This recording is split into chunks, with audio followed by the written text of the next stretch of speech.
Hi everyone, my name is Sarah. I'm the youth minister at St Peter's, and today I've been asked to share a few thoughts on our Bible passage, which is Luke chapter 4 verses 14 to 30.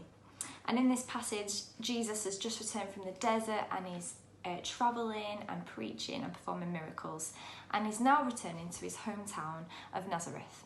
He's preached at the local synagogue and people are fairly impressed with his style and with what he's teaching about. But just a few verses later, these same people want to kill him. They're really angry. And why is this? From what Jesus says, it looks like they were annoyed that he wasn't performing miracles for them like he had been in other regions in the area. And Jesus had shared stories about their prophets, now in our Old Testament, about God showing miraculous mercy and favour to both a Gentile and a pagan. People the audience at the time would have deemed as unclean, unworthy, and you don't want anything to do with the bottom of the bottom. So this was offensive to them as well. Now last year I became a mum for the first time, and I've been on a challenging but amazing journey, learning that I have to accept that I just can't control everything. But throughout this time, it has given me space to really reflect on my whole life and my faith, and was actually Jesus something in my life that I tried to control as well? And was it something that kind of just made me feel good?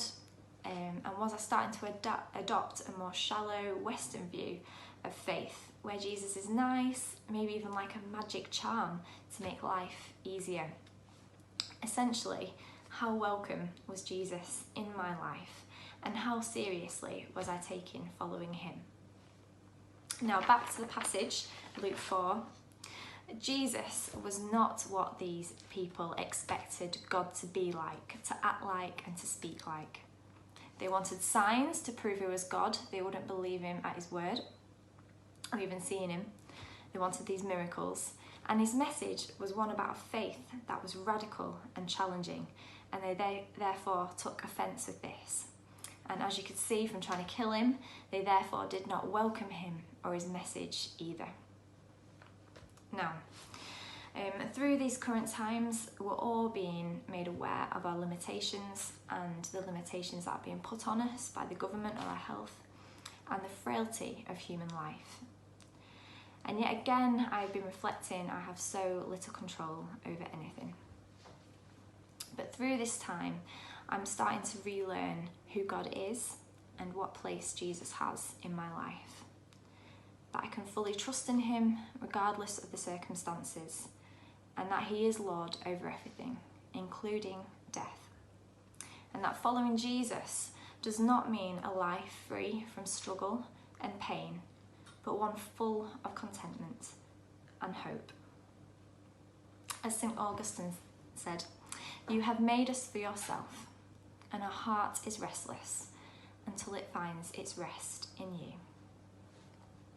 May this time, also as we're still in the season of Lent, be one where we find true rest in Jesus, even in the midst of uncertainty, and even being in the midst of not being able to control our circumstances. May it be a time where we can stop striving for control and learn to deeply trust in him. May it be a time where we can welcome Jesus into all areas of our lives. And I'm just going to finish with some paraphrased verses from the book of James, from James chapter 4 and 5.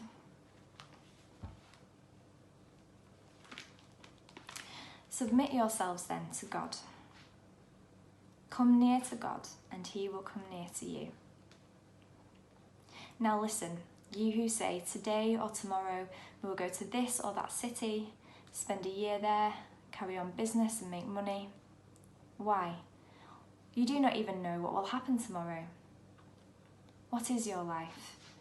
You are a mist that appears for a little while and then vanishes. Instead, you ought to say, if it is the Lord's will, we will live and do this or that. Be patient then, brothers and sisters, until the Lord's coming. See how the farmer waits for the land to yield its valuable crop, and how patient he is for the autumn and spring rains. You too, be patient, and stand firm, because the Lord's coming is near. Amen.